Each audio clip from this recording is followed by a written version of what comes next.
পুজো দিয়ে আমি চলে এসেছি আর বাড়িতে এখন এসে দেখছি ননদরা এসে গেছে। বাড়িতে এখন লোকের আস্তে আস্তে সমাগম হচ্ছে, লোকজন আসবে।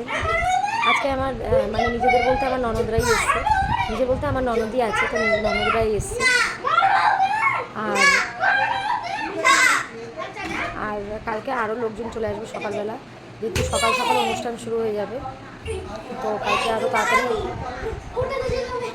আরও তাড়াতাড়ি অনেক সকালে উঠতে হবে। আজকে অনেক তাড়াতাড়ি খেয়ে শুয়ে যেতে হবে, কারণ কালকে 7টার মধ্যে সমস্ত কাজ শুরু হয়ে যাবে।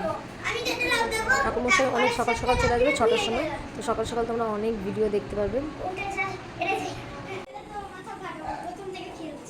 দাদুর কোলে দাদু এখন ঘুম পাড়ানোর চেষ্টা করছে, নিজে নিজেই গান করছে। পিচি তোমাকে দেখতে এসছে তো, ওই যে পিচি পিচি, এই যে যা পিচি করে যা।